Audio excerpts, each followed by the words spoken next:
Well, good morning. I hope you're doing well on this day after St. Patrick's Day. And this is the week when spring arrives on the calendar. More about that later. Michigan Technological University continues to be one of this country's highly respected schools, but a major change is on the horizon. We'll talk about that starting right now. From TV6, this is The Ryan Report. Here's your host, Don Ryan. Well, Dr. Glenn Meraz became the 9th president of Michigan Technological University in 2004 after serving as dean of the School of Forest Resources and Environmental Science for 4 years. He earned his BS and MS degrees in forestry from Michigan Technological University and his PhD in forestry from North Carolina State University. He was chair of the President's Council of State Universities of Michigan and former chair of the Great Lakes Intercollegiate Athletic Conference Council of Presidents. A year ago, he announced that he planned to step down as the school's president this summer. Glenn Meraz is our guest this morning. Welcome back to the Ryan Report. Well, thank you. I really enjoy being here, and before we get too far, I really want to give a shout out to all the people at TV6 because you guys have been such great supporters of Michigan Tech over all the years that I've been president and way before that as well. Well, so thanks. Well, thank you. That's very nice, and obviously, Michigan Tech is great to us too because it's an outstanding school.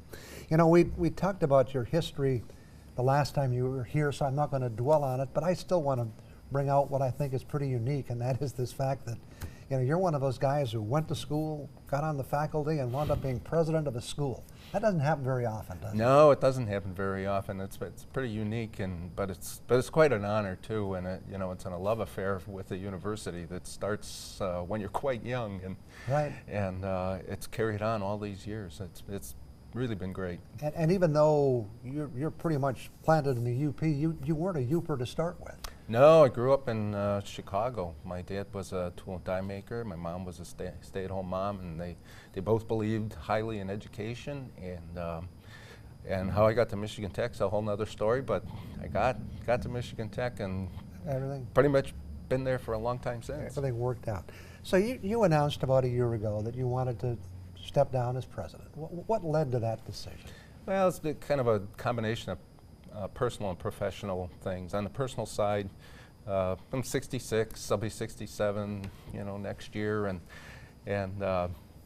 you think you could do this forever because it's a lot of fun, but you can't. There's one thing that could come along and that could set you back, and really the university's in really great shape right now. We're in the best financial condition we've been since the 90s, really, and our enrollment's been strong. And that's a testament to you and your team. Yeah, mostly the team, but it's been a hard slog to get the university in good shape, and really when it's in good shape, then you have more options for the university to find somebody that's really good and can be the next steward of Michigan Tech. Carry it on. Any regrets now that the day is getting close? Oh, just about every day.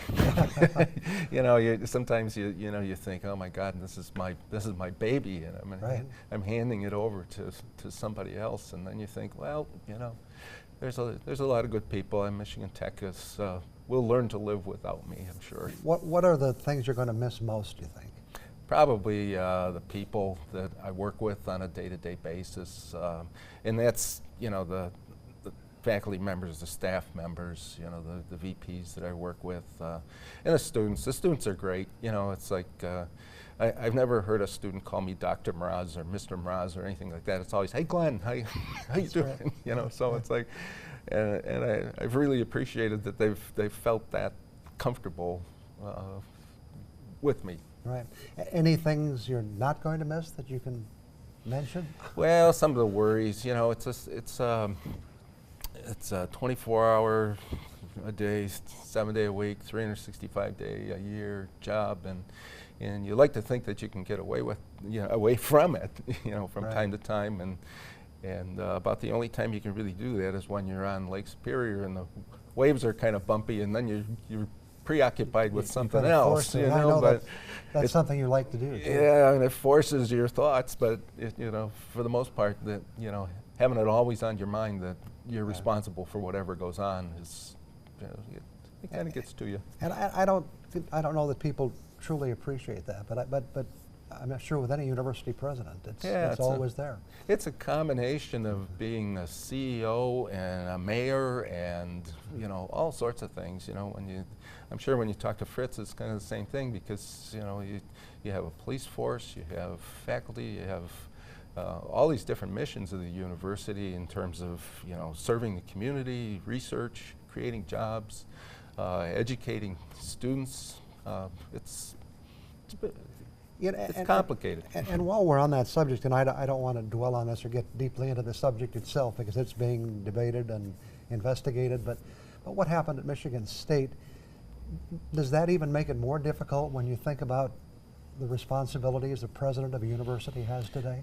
Well, it's when you think about that, you really think about the responsibility the president has for setting the tone for the organization, and, you know, tone being that, you know, there are certain things that you do at the university, and there's certain things that should never happen at a university, and I think, you know, one of the president's jobs are to really make that very, very clear and to keep lines of communication open so that people feel comfortable coming to you with both the good news and the bad news. You know, it's you hear a lot about speaking truth to power. I don't know how much power there is, but, you know, speaking truth to the president of his organization is just it's a sacred thing. It's a very valuable thing for any president. And what happened there? It's you know, again, it's the buck stops here kind of thing, Yep. regardless, you know, of what the president might have known or didn't know. You know? Yeah, exactly.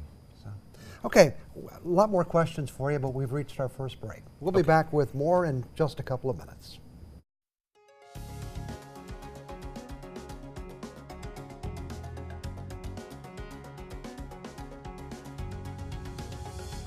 Our guest this morning is Michigan Tech President Glenn Meraz. He announced his retirement plans for basically the end of this school year or end of June, I guess. Yes. Yeah. You know, you've had about a 40-year career. What are some of the changes that you've seen in education over that time? Oh, you know, some of the really interesting developments have been the ability for lecture capture and interactive use of computers in classes and things of that nature. You know, the online classes where you know, the students can do part of their assignments on a computer and then back in the classroom and stuff. You know, I was came out of the Sage on the Stage Right, right. era, and that has really changed so much. Right. And, you know, I probably would have been a better student if I had those options now, because sometimes you know, if your attention span would wander a little bit in a classroom, everything would move on and you wouldn't be able to catch up. You know, it's almost like being at a hockey game, sneezing when somebody scores a goal. Somebody You know, scores, it's like yeah, right, yeah. You know, as we look at some, and truly Michigan Tech is recognized as one of the outstanding schools in the country. But as we look at some of the metrics, enrollment has been good. Yep. And placements, and I know that's important to you. Yeah. You do very well with placing your students, don't you? Yeah, and that's part of the promise that we make to the students. You know, if you're smart enough to get into Michigan Tech, you're smart enough to get out successfully. If we do our job properly and the students do what we ask of them, you know, we're looking at 95% placement rates and salaries that are just keep going up, and I think you're going to see them increase even more. So it's really been phenomenal. So that's all part of the Michigan Tech promise, and it's been working well for students. I know another important metric is the faculty. Yeah. When I first came in, I had a number of different advisors, mentors who said, you know, the way we can approach this is, you know, if we get the best faculty, we'll get the best students, and everything's going to work out. And that's pretty much the way it works out. You know, if you get really good faculty members who are good mentors, good people,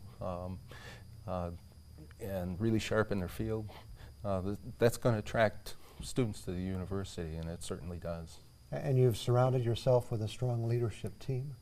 Yeah, that's been really great. I've had some of the people were in place when I first came on, but as time went on, I was one of the things I think I'm most proud of is that when when we look at the gender mix of the vice presidents, there are more female vice presidents. There are males right now, and Okay. and that's been really good. And nobody hesitates to tell me anything bad. Yeah. And you know, when you talk about gender mix, I noticed you have 7,000 students from 60 countries, but harking back to the days when there were very few women students, that's dramatically changed. Right. We used to talk. We talk to alumni, and they talk about the times when there was one woman for every 10 males, or one Right. for 20, and now we're 27% female, and that just didn't happen. That was a concerted effort to really appeal to the entire marketplace that's interested in STEM education. And so we really put a lot of emphasis on attracting more women to Michigan Tech, and it's working. How about facilities? Is Tech in good shape now as far as the facilities on campus? Yeah, like most universities, we've got a backlog of things that need to be fixed, and right now we're looking to fix our Chem Sciences building in particular. We're putting new storage facilities for chemicals and things like that, but we're hoping to get a project from the state in the coming year that would not only help to renovate that building, but also to create some new lab space, and in particular to support the human-centered research that we do, whether that's human-centered in terms of how they react with machines, or whether it's medical research. And medical research is one of the biggest, fastest growing areas on the campus right now. A couple other areas quickly, but and they're somewhat related, although not totally. One is research, which I know is important, and also fundraising. Yeah. And kind of, I'm sure some of the research depends on the fundraising as well. Yeah, the research part has become more and more important, and this year we're up about 12% at halftime for the year, and if we keep going like that, we'll hit $80 million. So for a university that's 250 miles from an interstate, that's Yeah. not all bad, Yeah. but the interesting thing that's happening there is we have more faculty members who are leading large multi-university projects, and pulling in faculty members from Stanford, from Johns Hopkins, and places, from Harvard, places like that. And so our faculty are really starting to get recognized as people who not only can be part of a team, but can lead the team. The way things are going right now, we could hit $80 million in research this year, and that's good. That's amazing. Yeah. I'll have some more questions for you in just a couple of minutes. Back with more on our show after we take this break.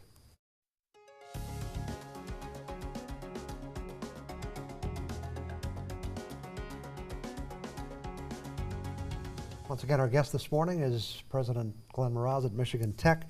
We were talking about research and fundraising, but there's other fundraising that goes on, and that is an important challenge for a president and for a university. Yeah, that's and it's a challenge for Michigan Tech in that most of the people who ever graduated from Michigan Tech are alive today. Okay. It's so there's a tremendous number of people out there, and one of the things we tried to do with the university is make people proud, so that when they look at their diploma, they look at it like a stock certificate Right. that's gone up in value over time. So beyond that, it's getting out there and talking to people and telling the story and making those contacts with them. So last year we had our first $50 million year for fundraising, and I think the flywheel is turning, so to speak, now, and I think we'll continue to do well in fundraising through the years as long as we keep making people proud to be associated with Michigan Tech. You know, Tech started as a mining school right way back. Yeah. And obviously now it's much more. But how do you keep that curriculum relevant, especially as technology is changing so rapidly? Yeah, that's where a lot of our alums come in, and that's where actually the career fairs and the career fests come in, because in the fall we had 340 companies on campus, over 1,000 recruiters, and they're not bashful about telling us what it is that they want. Right. We also have a lot of advisory committees for the different departments who work with the deans and the chairs to constantly refresh curriculum to make sure that the students are hitting the mark. And and then, what we hear from a lot of people, recruiters, is good solid programs, and a lot of people have those programs, but the work ethic of our students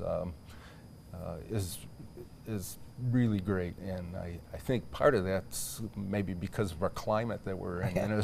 We're not a suitcase school. People can't go home on the weekends, so when they're on campus, they're on campus. I interviewed Philip Gardner from Michigan State, Okay. who spent his career really kind of tracking what degrees businesses are looking for and what success students have. And he said that one of the major concerns he gets from employers in his feedback survey is that graduates aren't adequately trained, and not Michigan Tech, but just in general. Soft skills, communication, leadership, cultural awareness. Is that something that concerns you, or something that schools have to get more concerned about? Yeah, one of the changes over the past few years has been, and especially true with younger faculty coming in, is having more collaborative type learning arrangements. And we've actually reconfigured a number of classrooms and reconfigured our entire library with the help of philanthropic donations to make these spaces where students can get together and work on things together. And it's through that process of working with each other and finding out about their own frailties and the frailties of others, and being accountable and holding others accountable is really, that's good training for the workplace. Some universities, they really focus on, the individual. You have to do this, you have to do that, and that's not the way the workplace works. No, the workplace is about teamwork. Yeah. Will you have they haven't selected your replacement yet, but will you have some advice for that person when he or she is named? Oh boy, that's a good question. I've been trying to think about that myself. I think they're going to have to spend a fair amount of time on fundraising. That's going to be a continuous thing, because the state funding is not going down anymore, and that's a good thing.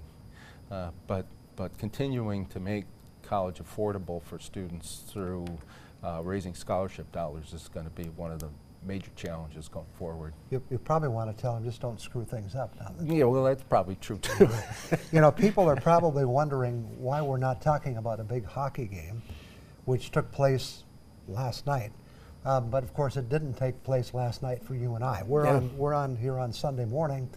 We're actually recording this show earlier in the week, so if people out there know who won that hockey game between Northern and Michigan Tech, the big WCHA championship, but we don't know who it is, because the game hasn't been played yet for us. But this has been a great event, hasn't it? It has, and when the leagues got all scrambled a number of years ago, and I was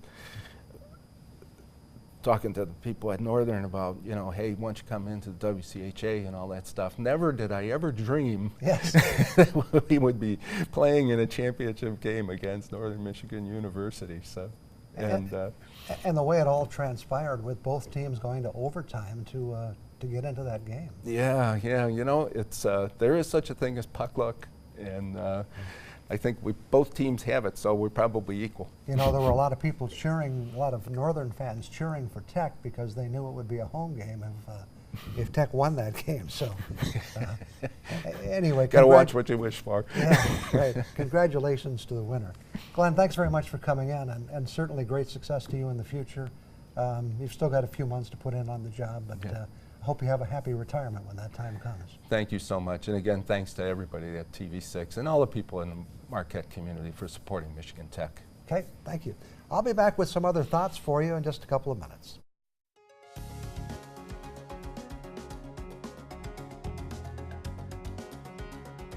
Well, as I mentioned at the top of the show, this is the week when the calendar says that spring will be here.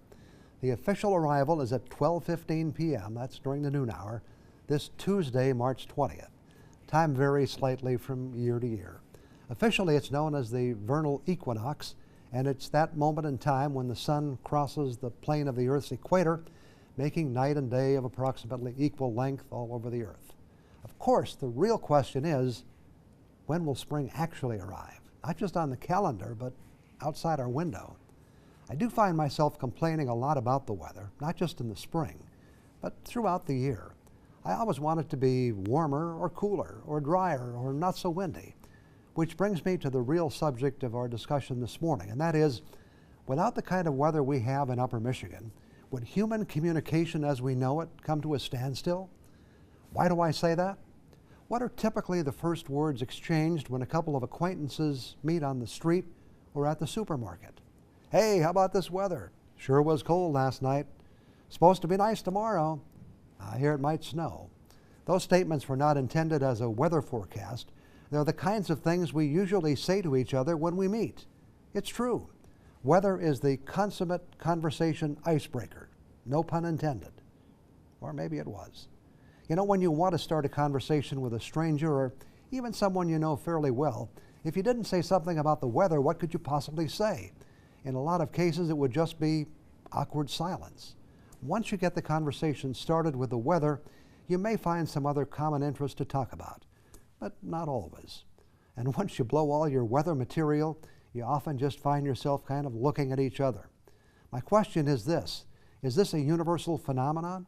Does it happen all over the world or even all over the country? I'm thinking it probably doesn't happen in those places where it's always hot or always cold.